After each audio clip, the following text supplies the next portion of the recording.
Dale, cómo no, con gusto. Dale. Nueva presentación de Camino Ultra Vida en el Provincial Radio Online, el programa de los ultramaratonistas que comparten sueños. Como siempre, el placer de saludarlos semana a semana a través de este medio tan federal y también su página web para conocer historias del deporte y de deportistas con compromiso social, como lo hacemos semana a semana, transcurriendo abril del 2021, camino ya al Ultra Gaucho, de junio del 17 al 19, una realización virtual, pero que suma cada vez más adhesiones, no solamente en nuestro país, sino también en la patria grande con países vecinos. El año pasado, trabajando Horacio Telechea, nuestro compañero, con el homenaje a Belgrano, haciendo una realización muy extensa, y este año el homenajeado será Martín Miguel de Güemes, a 200 años de su paso a la inmortalidad. Sobre eso y sobre muchas otras cosas hablaremos en el programa de hoy. Y ya mismo lo sumo a Horacio Telechea. Horacio querido, bienvenido como siempre a Camino Ultra Vida, haciendo las veces de anfitrión y presentándonos a la personalidad que hoy tendremos aquí a través del Provincial. ¿Qué tal, Agustín? El gusto de siempre, el saludo para vos, para la audiencia, el agradecimiento que nunca está de más para dos grandes personas que hacen mucho por el Provincial Radio Online, esta propuesta bien federal que llega a los distintos rincones de la patria. Me estoy refiriendo a Marcelo Mucci, a Ricardo Ferradas, por el espacio que siempre le brindan a Camino Ultra Vida, y por supuesto hoy con una visita especial que tiene que ver no solamente con un deportista de la ciudad de Rosario, un gran deportista iniciado en el triatlón, él nos va a contar, y ahora incursionando también en el ultramaratón, pero también con una actividad profesional realmente muy destacada, motivo por el cual lo hemos también invitado en el día de hoy para que nos hable un poquito de Martín Miguel de Güemes. Me estoy refiriendo a un gran deportista, una gran persona, profesional de primera, un lujo tener en Camino Ultra Vida al rosarino, a Diego Beltrán. Diego, bienvenido a Camino Ultra Vida, un gusto saludarte. Muchas gracias, Horacio.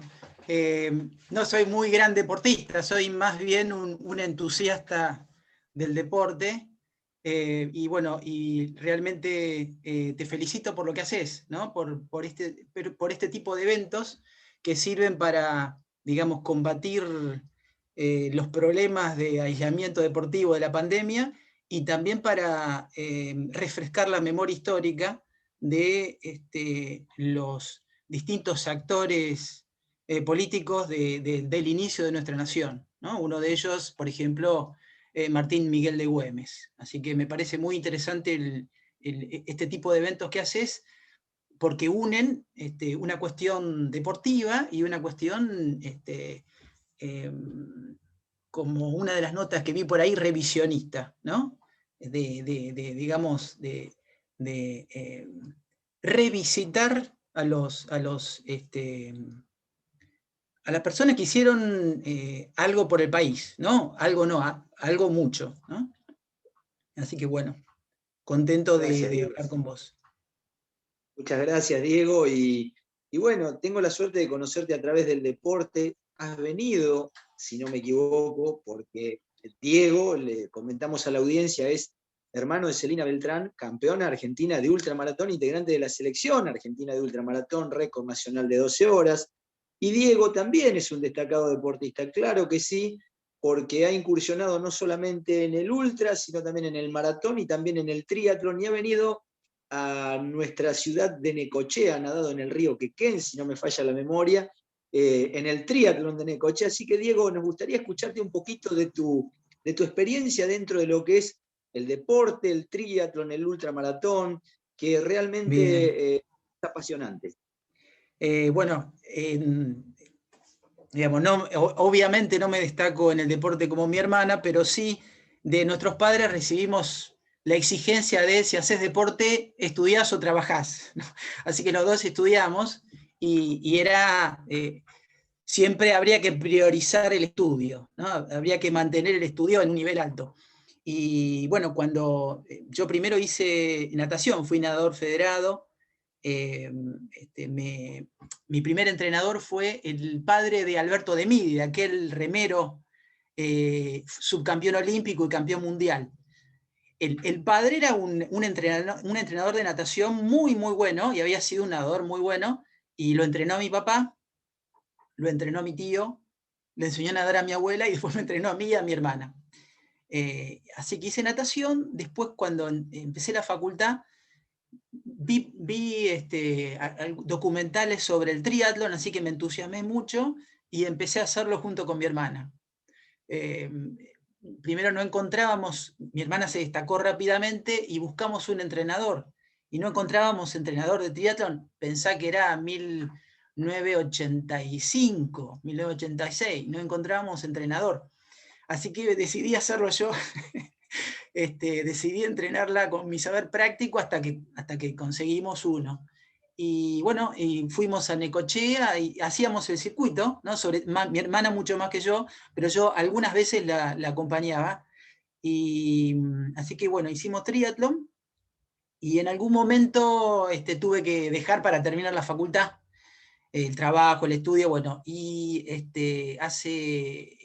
el 2012, por ahí, 2011, mi hermana me entusiasmó para volver a hacer deporte en el ámbito de las maratones, que también lo hacía esporádicamente, más con entrenamiento de triatlón o de natación, corría maratones.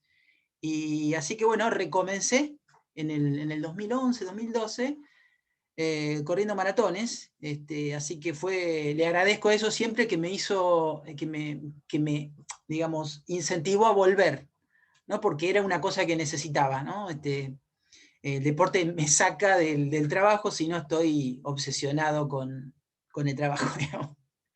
Así que bueno, y así retomé el deporte, bueno, y así nos encontramos nuevamente ya no en Necochea, sino en Puerto Madryn, en ese triatlón de 6 horas, que para los ultramaratonistas es algo corto, pero para mí, que lo hice 2 veces, es lo más largo que he hecho, ¿no?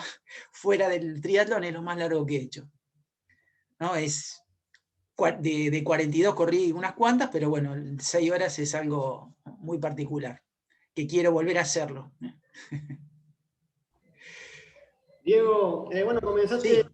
diciendo que sos un entusiasta del deporte y en este caso, ponernos en contexto a qué otra cosa te dedicas, por dónde va tu profesión, a todos los oyentes de Camino Ultravida, para que sepan lo que es obviamente estar al día, estar entrenado, lo que demanda ser un triatleta, un ultramaratonista, pero a su vez también cumpliendo con otras cosas, con otras labores de la vida. Por eso te pedimos que nos pongas por favor en contexto.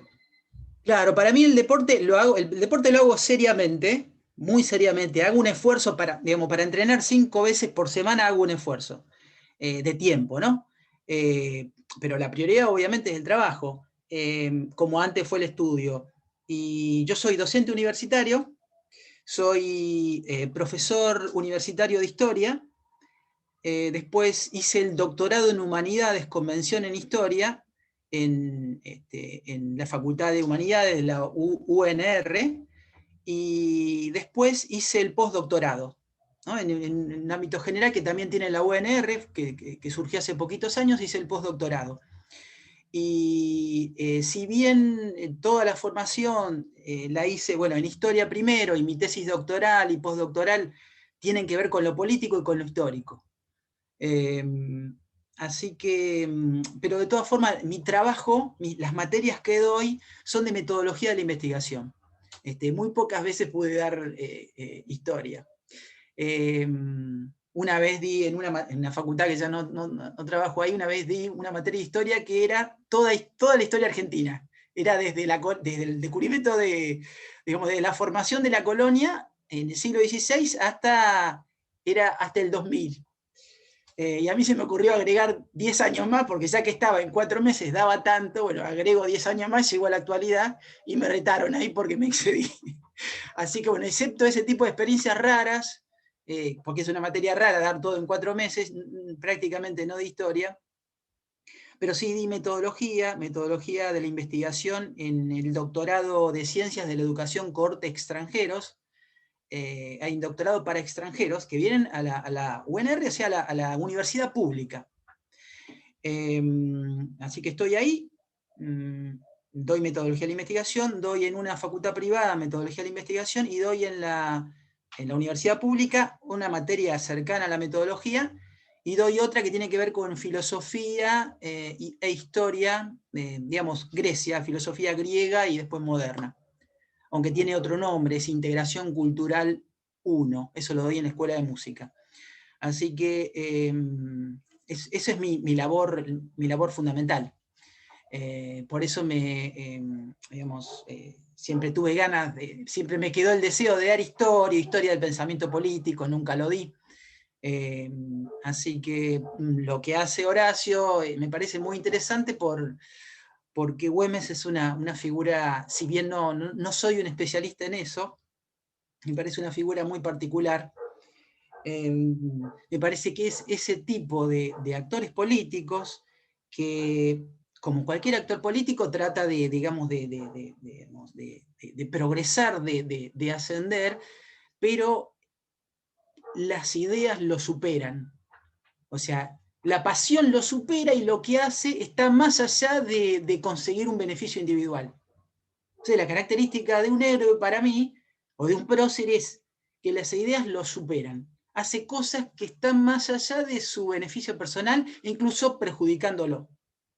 Creo que esto se aplica, por ejemplo, a Güemes, creo que esto se aplica a Mariano Moreno. Yo estudié, en mi tesis postdoctoral, hice un estudio del plan de operaciones de Mariano Moreno, ¿no? El llamado, o el redenominado Plan Revolucionario de Operaciones, que el título del siglo XIX es Plano para lograr la independencia de las provincias unidas Río de la Plata. Bueno, la polémica en torno a ese documento es lo que trabajé, y yo creo que Mariano Moreno tiene esas características, algo que va más allá de lo que desea para sí y lo supera, ¿no?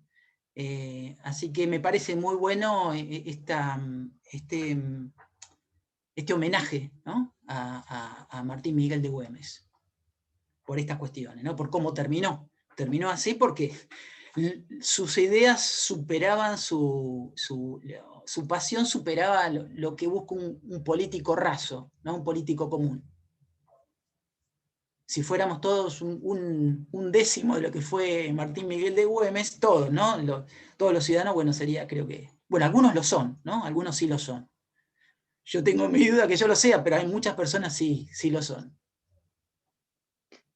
Qué gusto, Diego, escucharte, de verdad, es un gusto porque vos hablabas de Güemes recién y no te centraste solamente en la genialidad que él tuvo desde el punto de vista militar, de hecho ha sido estudiado en las academias de los ejércitos mundiales por sus hazañas militares, sino que te centraste en el pensamiento, en la idea, en la acción.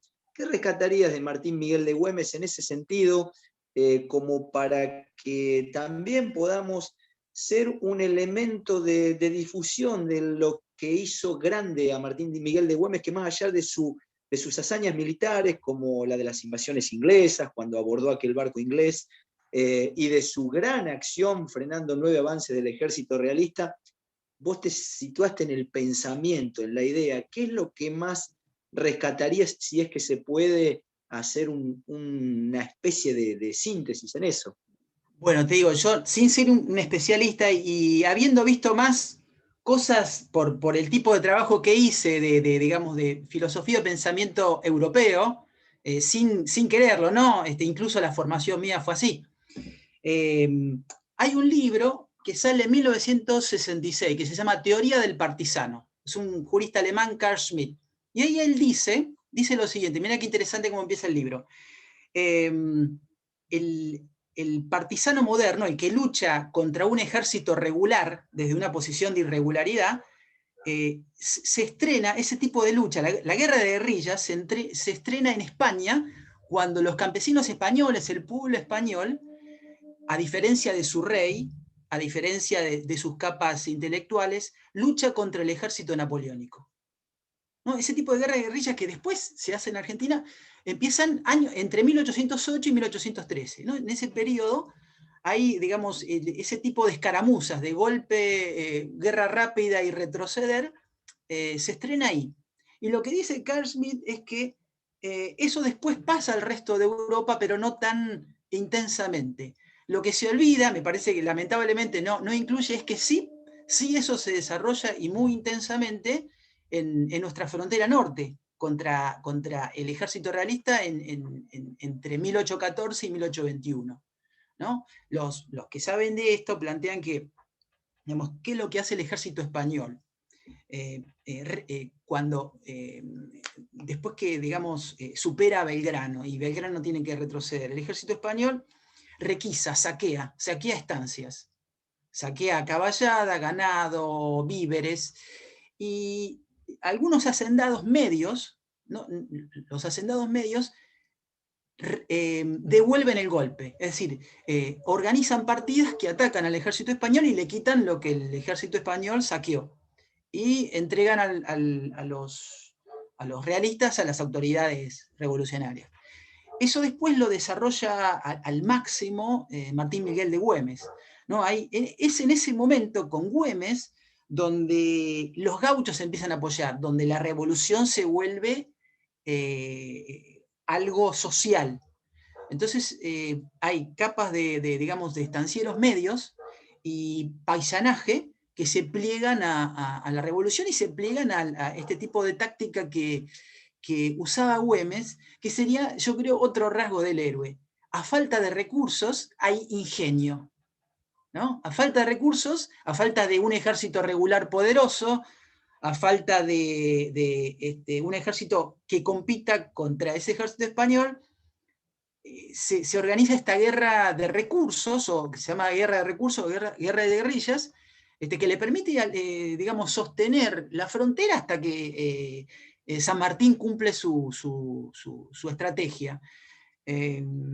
Durante muchos años, el gobierno de la ciudad de Buenos Aires, digamos, por decir así, el gobierno revolucionario de la ciudad de Buenos Aires va y viene, a veces lo apoya, a veces no, pero Güemes se mantiene en esa tesitura, se mantiene en esa táctica que le permite, digamos, ser apoyado por esas capas medias digamos, de terratenientes y por el paisanaje y por arrendatarios, pero se malquista con los altos hacendados, ¿no?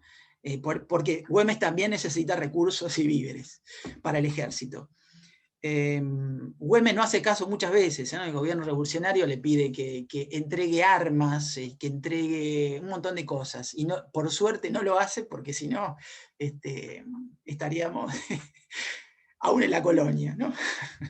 Aún más en la colonia. Así que bueno, yo creo que hay que resaltar ese tipo de estrategia, ¿no? Es alguien que es ingenioso, no solo alguien que es dominado por la pasión, sino es inteligente en un sentido práctico. Y se le ocurre un tipo de lucha que yo no sé si sabía de esa lucha del pueblo español, pero contra el ejército napoleónico, pero evidentemente es una lucha efectiva. De última, son contra los imperios coloniales, en esa época surge este tipo de lucha. Y Güemes es un maestro en esta cuestión. Bien, Diego, si querés tomar un poquito de agua, no hay problema. Dale, me tomo un mate.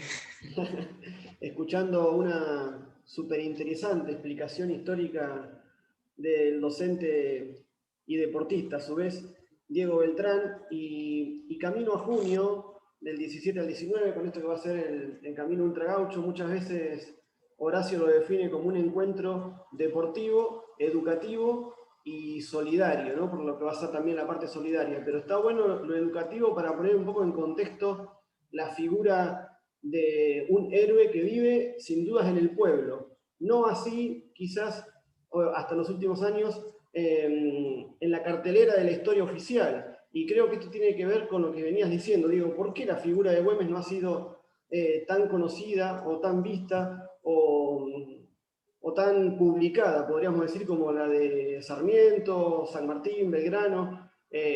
Hace pocos años se lo reconoció, ¿no?, con el Día del Pase de la Inmortalidad. Bueno, ya te digo, no soy especialista, pero digamos, yo creo que uno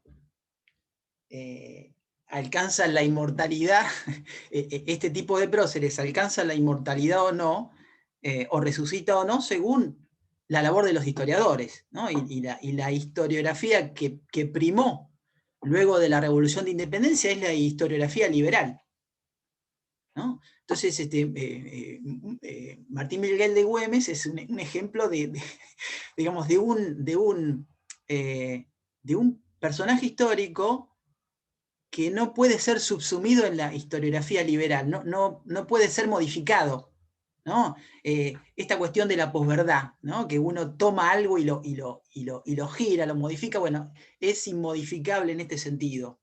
Es más fácil, por ahí fue más fácil, digamos, hubo tira y afloje en el sentido con la figura de Mariano Moreno, pero la figura es tan acabada, la figura de Martín Miguel de Güemes o de Artigas es tan acabada, ¿no? ¿Qué pasaba con Martín Miguel de Güemes? ¿Qué pasaba con el gobierno revolucionario instalado en la ciudad de Buenos Aires? Tenían miedo de que Martín Miguel de Güemes se transformara en un Artigas. Bueno, de hecho, tenían razón, ¿no? Era ese tipo de figuras peligrosas para el tipo de independencia que se deseaba. Y después, muerta esta figura y terminada la guerra de independencia, era una figura no reciclable para la historiografía liberal. Por estas cuestiones, que permite el ascenso de estas capas medias, por el tipo de exigencia que se le hace a la clase alta de aquella época, a los más ricos, una exigencia fuera de lo común, que muy pocas veces en la historia argentina, no es Güemes el único, pero muy pocas veces en la historia argentina se realizó esa exigencia. Así que, bueno, esa es una de las características. Yo creo que por eso es una figura que le ha quedado opaca en la historiografía por ahí. Yo creo que si uno hace una investigación por ahí encuentra que todavía es así, ¿no? Que todavía tiene estas características. Así que estuve leyendo un poco para esto y, bueno, vi que esto todavía existe, pero bueno, eso por ahí sería bueno investigarlo en algún momento. Es así, si investigo Diego. Disculpame, sí. Diego, es así. Te adelantaste a algo que yo tenía en mente, que era este paralelismo, ¿no? Como veía Buenos Aires Artigas y decían, bueno, Güemes en el norte va a ser otro Artigas más en su momento, pero realmente nos interesa, porque por ahí hemos abordado algunos temas, nos interesa si nos podés ubicar de qué tipo de procedencia viene Güemes, su familia, las cosas que dejó de lado él y priorizó la patria, porque él vino de una familia muy bien desde lo económico, si se quiere, o desde lo social, en un lugar importante, preponderante, y fue al revés. Él dejó todo en pos de la patria. ¿Por qué no nos haces una especie de reseñas de la persona de Güemes y cómo llega a lo que llegó, que es un verdadero patriota, ¿no es cierto? Sí, bueno, haré lo que pueda. Yo siempre parto cuando hago un análisis de lo que más sé, ¿no? De Martín Miguel de Güemes es de lo que menos sé. De lo que sí investigué es de Mariano Moreno, en esta tesis postdoctoral. Tienen una característica en común, digamos, no son de las capas altas. Está conectado parentalmente Güemes a la clase alta, pero no es de la clase más alta, sino es una capa más abajo. Y él sabe que, digamos, entre otras cosas, que le va a ser dificultosa la carrera por los cauces de esa clase alta, porque digamos, no está conectado lo suficiente como para subir de esa manera. Mariano Moreno también es de clase media. Su padre es un funcionario colonial medio, ¿no? De los que cobran más, sino de alguien que le alcanzaba para vivir y después va a estudiar a Chuquisaca, haciendo un largo viaje, pero lo hace con grande con grandes dificultades económicas. Bueno, esto tienen en común, no pertenecen a los estratos más altos, ¿no? Ahora, si uno no pertenece a los estratos más altos, ahí uno decide qué hace, ¿no? Ahí, no, si uno no está determinado del todo por la posición social, entonces uno decide a quién favorecer, ¿no?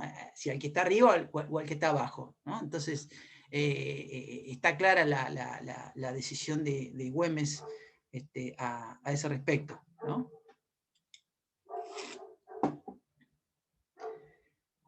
Así que bueno, Diego, no sé, sí. volviendo un poquito ya, seguramente vamos a retornar a lo que es el Ultra Gaucho para también poner en contexto lo que es este mes de abril, cómo se van sumando adhesiones. Pero te vuelvo a tu trabajo cotidiano. Yo recuerdo que con Horacio, cuando hablamos con Celina, que fue uno de los primeros programas de Camino Ultravida en el 2020, le preguntábamos a ver si ella en su trabajo como docente trataba también de inculcarles a los más jóvenes la importancia de hacer deporte, de llevar una vida ligada al deporte más allá del estudio, más allá de lo que es la profesión. Vos, cuando tenés tus horas ahí con tus alumnos, tratás de mecharle un poquito, de tirarle alguna piedrita que tenga que ver con el tema del deporte o nada que ver. En algún momento hago algún comentario, hago alguna referencia, siempre uno lo hace por ahí inconscientemente. Pero gracias a ese tipo de referencias, ahora estoy dirigiendo una tesis de licenciatura en la carrera de psicología en el IUNIR, Instituto Universitario Italiano de Rosario. Y este muchacho, que es un deportista, ¿no? También, analiza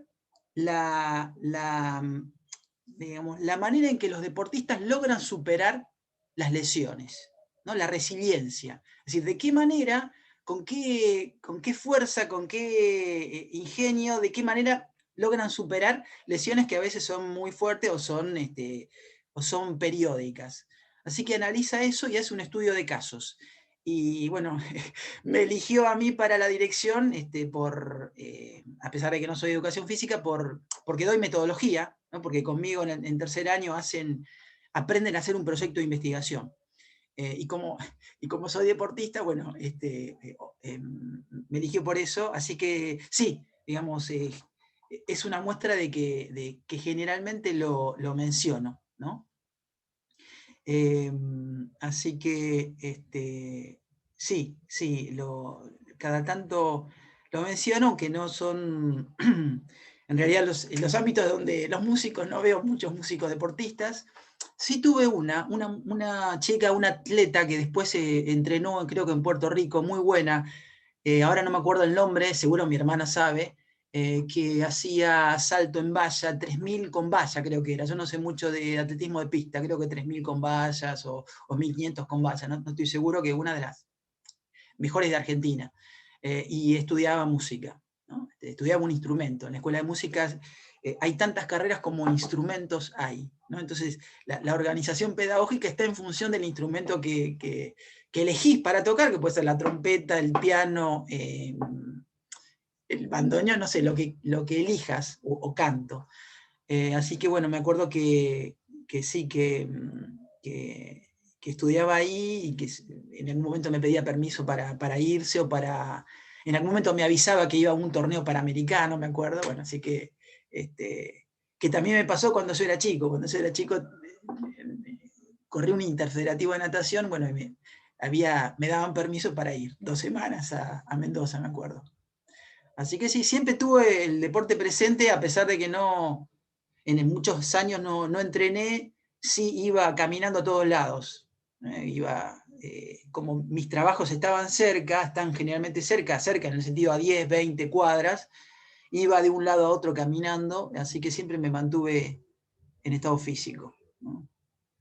En vez de ir por el ascensor, voy por la escalera. Así que bueno. Diego, Sí. ya nos quedan algunos minutitos, siempre le dejo a Agustín que sea quien cierre el programa, pero también nos interesa indagar en la parte de cada uno, en la parte humana. ¿Tenés algún sueño que quieras concretar, ya sea en tu trabajo, en la docencia, en el deporte, algo que te impulse, que te inspire a decir, esto me gustaría realizar a pesar de todo lo que has concretado, que es mucho? Bien, la verdad que digamos, me gusta lo que hago, me gusta dar clases, me gusta investigar. La figura en la universidad pública, en todas las universidades, es la figura del docente investigador, ¿no? La idea de que uno tiene que dar clases e investigar porque hay una sinergia entre una cosa y la otra. Así que me gusta hacer eso. En algún momento por ahí me gustaría dedicarme, por ejemplo, si fuera Gómez, meterme en eso y olvidarme de cualquier otra cosa y dedicarme a eso. Eso lo hice cuando hice la tesis doctoral, pero lo hice porque me había quedado sin trabajo. Así que ayudaba a mi esposa a alquilar casas, ella alquilaba casas y yo la ayudaba, limpiaba las casas, y ahí hice el doctorado. Y me pude dedicar a ese tema, ¿no? Investigar y solo intelectualmente estar en ese tema y bueno, hacer el trabajo que podía hacer. Pero en general, bueno, es tratar de combinar una cosa con la otra. Y sueño era algo que quería hacer cuando era nadador, era unir Rosario con Buenos Aires nadando, como hizo Candioti en su momento, o mucho, que es el equivalente del ultramaratón, que eso nunca lo pude hacer. Eh, sí corrí maratones de aguas abiertas, pero eso me quedó en el tintero, hacer eso. Siempre me gustó eso. Algo que quise hacer de muy chico, ¿no? Mi viejo me lo contó. Vi una historieta una vez que trataba de Candioti y que no llegaba, que se dormía al final, ¿no? Iba de Santa Fe unía Santa Fe con Buenos Aires. Así que me quedó hacer eso. Pero en sí, bueno, seguir corriendo. Mi objetivo es que termine la pandemia, quedar sano, en lo posible vacunado, en lo posible vacunado mi esposa, mi hermana, mis sobrinas, bueno, y que esto pase, ¿no? Esta pandemia pase de la mejor manera posible. Sería mi objetivo más pragmático, ¿no? Y el otro, ese sueño que me quedó era ese, en el ámbito de natación. Bueno, Diego, tenemos todavía algo más de 5 minutos de charla. Camino a lo que será en junio, como decíamos, del 17 y 19, el Ultra Gaucho. Bueno, ¿cómo va a ser tu aporte? Porque sabemos que, bueno, Horacio te debe tener informado de la gente que se va adhiriendo a nivel nacional, también a nivel sudamericano, inclusive grupos de México. Bueno, seguramente todo lo que sea sumar kilómetros es importante, así que comentanos un poquito cómo va a ser el aporte de Diego Beltrán desde Rosario. Bueno, eso va a ser la primera vez que participo, así que voy a pedirle instrucciones al maestro, al profesor, es decir, a ver cómo se hace. Tengo entendido que, bueno, para subir kilómetros hay que subir el GPS, el reloj, que nunca lo hice. Nunca lo hice, así que, bueno, voy a pedirle instrucciones a mi hermana y a los que saben este tipo de cuestiones. Si no es por trabajo, la tecnología, yo tomo la tecnología cada vez que es por trabajo. Así que a los estudiantes extranjeros uso el WhatsApp para dirigir las tesis. O sea, me mandan la investigación por correo, yo la leo y por WhatsApp le digo página tal, falta tal otra, página tal otra. Así que el WhatsApp me interesó solo cuando tuvo que ver con facilitarme el trabajo. Así que bueno, voy a preguntar a los que saben cómo subir el kilometraje del GPS.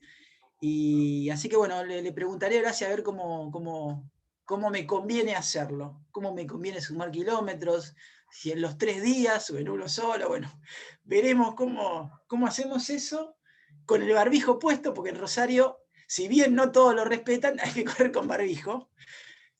Así que he logrado correr 16 kilómetros con barbijo sin tomar agua, así que bueno, estoy bastante... tengo que atravesar Pellegrini, tengo que atravesar una zona bastante urbanizada para llegar al río. Así que, pero bueno, vamos a ver cómo es la logística. También tengo una plaza acá al lado, puedo hacerlo ahí.